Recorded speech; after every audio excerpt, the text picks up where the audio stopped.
वालेकुम गाइस, क्या हाल है आपके? ठीक हैं, सब खैरियत से हैं। अच्छा, हमने कुछ दिन पहले एक वीडियो अपलोड की थी जो कि सोलर के स्ट्रक्चर के हवाले से थी। तो हमने आपको बताया था कि इसका पार्ट 2 में हम आपको बताएंगे। हमने इन्वरेक्स नाइट्रॉक्स जो है 8 किलोवाट को इंस्टॉल करना है। तो आज हम वही वीडियो लेके आपके पास आए हैं और हमने जो है वो नाइट्रॉक्स इंस्टॉल कर दिया है। ठीक है, ये इन्वरेक्स नाइट्रॉक्स जो है वो इंस्टॉल किया गया है। ठीक है, ये बैटरी का ब्रेकर है। जैसे आप लोगों को पता है कि इसके साथ जो है वो 4 बैटरीज 48 वोल्ट है। तो 4 बैटरीज को जो है वो सीरीज़ में लगाया गया है। ठीक है, और उसके बाद ये यहाँ आपको पता है एक इनपुट का ब्रेकर है। इनपुट हमने एसी की इसको बंद की हुई है और इसके बाद 2 ब्रेकर आउटपुट के हैं। ये एसी एसपीडी लगी हुई है और ये चेंज ओवर लगा हुआ है इन केस अगर हमें इन्वर्टर को बाईपास करना पड़े तो वो भी हो जाए। तो अब हम आपको इसकी इंटरनल सेटिंग्स के बारे में बताते हैं। अच्छा, तो अब हम आपको इसकी कॉन्फ़िगरेशन के बारे में बताते हैं। कॉन्फ़िगरेशन बहुत ही सिंपल है।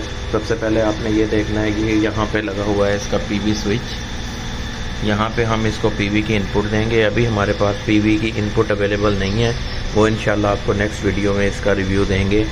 और उसके बाद ये टर्मिनल हैं बैटरी के। ठीक है, लेफ़्ट वाला टर्मिनल जो है वो पॉजिटिव है और राइट वाला टर्मिनल जो है वो नेगेटिव है। वो यहाँ पे अच्छे तरीके से मेंशन है। ठीक है, उसके बाद आपको पता है ये जो है डुअल आउटपुट सिस्टम है। ठीक है, डुअल आउटपुट है, एक स्मार्ट आउटपुट है, एक सिंपल आउटपुट है। मीन टू से कि एक जो इसके अंदर हमारे पास लोड है ना वो लाइट लोड होगा। लाइट लोड या एसेंशियल लोड। एसेंशियल लोड हम इसको कह सकते हैं कि हमारे पास जो फैंस और लाइट्स होती हैं वो एसेंशियल लोड्स में आ जाती हैं। और जो हमारे एयर कंडीशनर या हैवी लोड्स होते हैं हम इसको लाइट लोड्स और हैवी लोड्स में भी डिफरेंशिएट कर सकते हैं कि कुछ लाइट लोड होंगे, कुछ हैवी लोड होंगे। ठीक है, तो जो सबसे लेफ़्ट वाली इनपुट है इसकी आप देखेंगे इसके ऊपर लिखा हुआ है GEN। ठीक है, GEN लिखा हुआ है। ये जो है ना इसकी स्मार्ट इनपुट या हैवी लोड है। ठीक है, और इससे साथ वाली जो इसकी आउटपुट है ये लोड लिखा हुआ है। ठीक है, ये भी आउटपुट है और ये भी आउटपुट है इसकी। और जो सबसे राइट वाली है ये इसकी इनपुट है। ठीक है, ये देखें इसके ऊपर ग्रिड लिखा हुआ है। ग्रिड लिखा हुआ है, ये इसकी इनपुट है, ये इसका लोड है। ठीक है, ये भी आउटपुट है और ये भी इसकी आउटपुट है। तो इसमें अब हमने करना क्या होता है कि सबसे पहले तो हमने इसको इसके कनेक्शन कर दिए, इसको इनपुट दे दी और यहाँ से 2 आउटपुट ले ली। लेफ़्ट वाली हैवी लोड्स के लिए, राइट वाली जो है वो लो लोड्स के लिए। अब आ जाते हैं हम इसकी कॉन्फ़िगरेशन की तरफ कि ये जो है वो काम कैसे करता है। ये आप इसकी स्क्रीन देख रहे हैं इस टाइम मैंने जो है इसका ग्रिड ऑफ किया हुआ है। बैटरी से मैं जो है इनपुट ले रहा हूँ और जो है ना पीवी मेरे पास अभी अवेलेबल नहीं है। और आपने देखा है कि लोड के साथ यहाँ पर स्मार्ट लिखा हुआ आ रहा है। इसका मतलब ये है कि इस टाइम स्मार्ट लोड एक्टिव है और इन्वर्टर जो है वो स्मार्ट मोड में चल रहा है और दोनों लोड्स चला रहा है, हैवी लोड भी चला रहा है और स्मार्ट लोड भी चला रहा है। तो सबसे पहले हम जो है ना इसकी बैटरी सेटिंग्स की तरफ आ जाते हैं। सबसे पहले आप ये देखें कि यहाँ पर जब आप क्लिक करेंगे तो बैटरी का स्टेटस आ जाएगा कि कितने एम्पेयर करंट जा रहा है, बैटरी के वोल्टेज कितने हैं, पावर कितनी कंज्यूम हो रही है और टेम्परेचर क्या है। ठीक है, ये आप जिस चीज़ पे भी क्लिक करेंगे वो आपको इसकी इन्फॉर्मेशन दे देगा। ठीक है, अब ये लोड की इन्फॉर्मेशन है कि ये लोड जो है वो आज के दिन जो है वो 9.8 किलोवाट, मतलब कि 10 यूनिट हमने तकरीबन अब तक कंज्यूम करनी है रात 12 से अब तक। ठीक है, और उसके बाद टोटल एनर्जी जो हमने इससे अभी तक ली है वो 134 यूनिट लेनी है क्योंकि हमने रिसेंटली इंस्टॉल की है। ठीक है, अच्छा, उसके बाद हम आते हैं इसकी बैटरी सेटिंग्स की तरफ। ये इसकी जो है वो सेटिंग्स है। ठीक है, ये सेटिंग्स और ये बैटरी सेटिंग्स। अच्छा, बैटरी सेटिंग्स के अंदर आपने ये देखना है कि हमने इसके साथ जो बैटरीज अटैच की हैं वो फोनेक्स की बैटरी अटैच की है। और ये फोनेक्स की बैटरी जो है 185 एम्पेयर की है, 12 वोल्ट की है, TX 1800 लगी हुई है। और ये हमने 4 बैटरीज लगाई हैं इसके साथ। ठीक है, और ये चारों जो है वो सीरीज़ में लगी हुई हैं। तो 48 वोल्ट का सिस्टम हमारा बन गया। तो हमने देखें कि यहाँ पे जो एम्पेयर आर सेट किए हैं इसके तो वो 185 की है। ठीक है, क्योंकि बैटरी हमारी 185 की थी। आपने इसको सम नहीं करना, आपने जितनी एक बैटरी की कैपेसिटी होगी, क्योंकि हम लोगों ने इसको सीरीज़ में अटैच किया है, तो आपने भी उसी हिसाब से 185 एम्पेयर इसको दे देना है। ठीक है, उसके बाद मैक्सिमम चार्जिंग करंट है, हम इसको चार्जिंग करंट को बढ़ा के 30 एम्पेयर पे ले जाते हैं। ठीक है, ये यहाँ से चेंज हो जाएगा, हम इसको 30 एम्पेयर पे ले आते हैं। और मैक्सिमम डिस्चार्जिंग करंट जो है वो भी हम यहाँ से कम करके 100 एम्पेयर पे ले जाते हैं। ठीक है, ये हमने 100 एम्पेयर पे ले गए और ये बैटरी कैपेसिटी जो है वो 185 एम्पेयर की हमने कर दी और चार्जिंग करंट जो है वो 30 एम्पेयर पे ले आए। ठीक है, और अच्छा ये लेफ्ट साइड पे इसके दिए में अगर लिथियम बैटरी है तो आपने यहाँ अटैच करनी है, लिथियम टर्मिनल बैटरी जो है वो यहाँ अटैच हो जाती है। आपने यूज़ करना है कि बैटरी है या नहीं है, तो नो बैटरी अगर है तो बैटरी की परसेंटेज यूज़ करनी है या बैटरी के वोल्टेज यूज़ करने हैं, वो सेटिंग भी आप यहाँ से कर सकते हैं। उसके बाद एक्टिव बैटरी पे क्लिक करना है और यहाँ से हर चीज़ को सेव कराने के लिए आपने ये टिक पे क्लिक ज़रूर करना है। ये टिक पे क्लिक करेंगे तो ये सेव करेगा, अदरवाइज ये सेव नहीं करेगा। फिर दोबारा बैटरी सेटिंग में आते हैं, इसके पेज 2 पे चले जाते हैं। ये इसका पेज 2 है। ठीक है, इसके अंदर आपने ग्रिड चार्ज, ग्रिड सिग्नल और जनरेटर सिग्नल, इनको आपने ऑन रखना है। ठीक है, ये सारे ऑप्शन एज इट इज़ रखनी है। उसके बाद जो है ये आपके पास जो है ना मेन इसकी सेटिंग है। ठीक है, इसके अंदर आपने देखना है कि बैटरी के जो शटडाउन है वो आपने कितने पे रखा हुआ है, 20%। 20% बहुत होता है, क्योंकि अगर इससे नीचे बैटरी चली जाए तो बैटरी अक्सर औकात बैटरी डैमेज हो जाती है। ठीक है, लो बैटरी जो है 35% और 35% में ये रीस्टार्ट करवा देगा अपने सिस्टम को। ठीक है, तो ये इसकी बैटरी की सेटिंग्स हो गई। उसके बाद सिस्टम वर्क मोड में देख लें आपके पास क्या है। ठीक है, सिस्टम वर्क मोड में हम आते हैं तो आपके पास सबसे पहले सेलिंग फर्स्ट है। अगर आप चाहते हैं कि मैंने सिर्फ जो है ना लोड नहीं इतना चलाना, मैं चाहता हूँ कि सिर्फ मेरी सारी इलेक्ट्रिसिटी जो है वो सेल आउट हो, तो ये उसके लिए है पहली ऑप्शन। दूसरी है ज़ीरो एक्सपोर्ट टू लोड।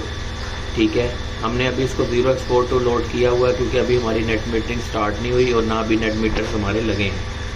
ठीक है, तो उसके बाद आ जाते हैं इसकी नेक्स्ट सेटिंग के ऊपर। ये इसकी टाइम ऑफ यूज़ सेटिंग है कि आप चाहते हैं कि किस टाइम आपकी बैटरी और से जो है ना बैटरी चार्ज हो, किस टाइम ना हो, ये सारी सेटिंग इसके अंदर मौजूद है। ठीक है, अब चेंज क्या करना है, आपने यहाँ से चेंज करना है, इसको ये क्लिक करना है। सबसे पहले तो आप यहाँ से इसको एक्टिव करेंगे, टाइम ऑफ यूज़ पे क्लिक करेंगे, ये एक्टिव हो गया। उसके बाद यहाँ से टिक करते जाएंगे, जिस ड्यूरेशन में आपने इसको चार्ज करना है नहीं करना वो सब यहाँ से सेट होता जाएगा। ठीक है, तो अभी हमने इसको ऑफ़ किया हुआ है, अभी ऑफ ही रहने देते हैं, इसको यहाँ से टिक कर देंगे। ठीक है, उसके बाद आ जाते हैं ग्रिड सेटिंग में। अब ग्रिड सेटिंग के अंदर इस ऑप्शन में हमारे पास चेंज करने के लिए भी ऐसा कुछ भी मौजूद नहीं है, हम इसको चेंज नहीं करते। ठीक है, तो अब जनरेटर पोर्ट, ये सबसे ज़्यादा इसका जो हमारे पास मेन वर्किंग है ना वो इसकी है इस टाइम। ठीक है, अभी हमारे पास क्योंकि पीवी कनेक्टेड नहीं है। ठीक है, तो अब आप देखेंगे यहाँ पे ना हमने इसको सेटिंग स्मार्ट लोड आउटपुट के ऊपर रखा हुआ है जनरेटर पोर्ट को। ये सेटिंग है जनरेटर पोर्ट की, जो मैंने आपको इनिशियली बताया था। ये वाली जो पोर्ट हमारे पास जेन पोर्ट जिसे कहा था, जो इसकी स्मार्ट आउटपुट थी, हमने इसको यहाँ पे लेके आना है। ठीक है, हमने इसको सबसे पहले ऑन ग्रिड ऑलवेज ऑन के ऊपर टिक कर देना है और उसके बाद ये स्मार्ट लोड आउटपुट के ऊपर टिक करना है, ये ऑप्शन एक्टिव हो जाएगा। यहाँ से हमने लोड जो है ना वो चेंज करके और 4500 के करीब ले जाना है। ठीक है, अच्छा इससे क्या होगा, इससे ये होगा कि जब आपके पास पीवी अवेलेबल होगी तो 4500 तक लोड जो है ना स्मार्ट लोड के ऊपर चलाएगा। ठीक है, और उसके बाद शिफ्ट कर देगा। अब जैसे मैंने इसको सेटिंग की हुई है, आप ये देखें कि अब मेरे पास कोई हैवी लोड नहीं। ठीक है, तो हैवी लोड जो होता है, ज़ाहिर है अगर मेरा सिस्टम जो है वो रात का टाइम है और एसी चल रहा है मेरा, तो एसी चलने की वजह से क्या होगा कि मेरा जो लोड है वो सारा बैटरीज पे शिफ्ट हो जाएगा। तो बैटरीज जो है मेरी बहुत ज़्यादा तेज़ी से ड्रेन हो जाएंगी और कुछ देर बाद ही फ़ैन लाइट्स तक भी ऑफ हो जाएंगी। अब ये चीज़ तो बिल्कुल भी मतलब डिज़ायरेबल नहीं है हमारी। अच्छा, अब इसमें करना क्या होता है, इसमें ये ट्रिप कब करवाएगा स्मार्ट लोड को उस वक्त ट्रिप करवाएगा जब ये आपकी ये वाली देखें, आपकी ये लिखी हुई है बैटरी को ऑफ कब करवाना है ये। ठीक है, इसको आपने यहाँ से चेंज करके ये 100% लिखा हुआ है, 95% लिखा हुआ है। ठीक है, आपने स्मार्ट लोड पे ही क्लिक करना है, ये आपका स्मार्ट लोड, इस पे देखेंगे 100 और 95 पे लिखा हुआ है कि ऑन हो सकता है, 100% पे ऑन होगा, 95% पे ऑफ हो जाएगा। ठीक है, आपने क्या करना है, कि आपने इसको थोड़ा सा कम करके 90 पे ले जाना है, ठीक है, ताकि ये फ़ौरन स्विचिंग ना करवाए। 10% का हमारे पास मार्जिन हो, ठीक है। ये मैंने इसको 10% कम कर दिया कि इसका मतलब ये होगा कि अगर बैटरी 100% है तो आपका स्मार्ट जो है वो ऑन हो जाएगा, स्मार्ट लोड ऑन रहेगा। जैसे ही बैटरी बिलो 90% जाएगी, 90% से बैटरी जैसे ही कम होगी ना, तो उस वक्त क्या होगा कि आपका स्मार्ट लोड ऑफ हो जाएगा, ठीक है। मतलब कि आपका हैवी लोड जो है वो बिलो 90% बैटरी के जाते ही ऑफ हो जाएगा। अब हम इसको सेव करवा देते हैं, ठीक है। अब इस वक्त जो है ना हमारा स्मार्ट लोड 1 मिनट के बाद ऑफ हो जाएगा, क्योंकि बैटरी जो है वो बिलो 90% चली गई है, 89% है, ठीक है। ये इसकी छोटी सी सेटिंग है अभी, क्योंकि हमने इसका एसी भी कट ऑफ किया हुआ है। ग्रिड आप देखेंगे ऑफ है इसका इस टाइम, और इस टाइम पीवी भी हमारे पास अटैच नहीं है। तो बैटरी जो है वो 89% पे है। स्मार्ट लोड इस टाइम हमारा ऑफ हो चुका है, ठीक है। इस पर स्मार्ट लोड नहीं चल रहा, हैवी लोड हमारा कोई भी नहीं चल रहा, और ये सब बंद हो चुका है। अब हम इसकी जो है ना नॉर्मली वापडा को ऑन कर देते हैं। ये हमने इसकी अब वापडा ऑन कर दिया। वापडा भी इसके पास आ जाएगी, सिर्फ इसका जो टाइम सेटिंग है वो थोड़ी सी ज़्यादा है, तो वो थोड़ी देर से ही रिस्पॉन्ड करता है ये उसको, क्योंकि जाहिर है इसके अंदर PLCs लगी हुई हैं, प्रोग्रामिंग है, रिले सिस्टम है। तो दूसरे नंबर पे आपको पता है ये इन्वर्टर जो है वो IP65 है, इसकी जो पैकिंग है वो बहुत अच्छी है। तो दूसरे नंबर पे इसका मैंने आपको डाटा लॉगर के बारे में भी बताना था। ये इसका डाटा लॉगर है, डाटा लॉगर इसके साथ अटैच है। हम इसको ऑनलाइन भी मॉनिटर कर रहे हैं अपने पास, ठीक है। तो अब आप ये देखें कि जैसे ही बैटरी जो है वो बिलो 90% गई है तो स्मार्ट लोड ऑफ हो गया। अब इसके साथ यहाँ पर जो स्मार्ट लिखा आ रहा था वो स्मार्ट चला गया। इसका मतलब ये है कि हमारा जो हैवी लोड है इस टाइम ऑफ हो चुका है, ठीक है। यही हमारी डिज़ायर थी कि बिलो 90% जाते ही वो ऑफ हो जाए। तो अब वापडा मैंने ऑन कर दिया, वापडा अभी तक नहीं आई। इसमें प्रोसेस में ये थोड़ा सा टाइम लेता है। ये भी इन्होंने प्रोटेक्शन सिस्टम के लिहाज से इसको बनाया है कि इसका प्रोटेक्शन सिस्टम बहुत अच्छा है, वो फ़ौरन स्विचिंग नहीं करता। ये भी इस पर्पज़ के लिए होता है कि अगर आपका इन केस कोई जल्दी फ्लक्चुएशन हो रही हैं तो उसको जो है ना ये ब्लॉक कर सके। तो ये देखें जी, अब हमने ग्रिड ऑन कर दिया था, उस वक्त ब्रेकर ऑन किया था, तो अभी हमारे पास वापडा इसकी आ गई है और इसने बैटरियों को चार्ज करवाना शुरू कर दिया, ठीक है। जैसे ही बैटरी जो है वो हमारी जो 90% से प्लस में होगी तो हमारा ये स्मार्ट लोड भी यहाँ पर आ जाएगा। ये देखें अब इसके ऊपर जो है ना स्मार्ट लोड ऑन हो गया, ठीक है। क्योंकि हमने वापडा ऑन कर दी थी तो वापडा के ऑन होते ही हमारे पास स्मार्ट लोड जो है वो ऑन हो चुका है, ठीक है। अब बैटरी 100% हो, जितनी मर्जी परसेंट हो, तो आपका जो है ना स्मार्ट लोड भी एक्टिव हो गया। अब आपके हैवी लोड जो भी हैं वो सारे एक्टिव हैं, ठीक है।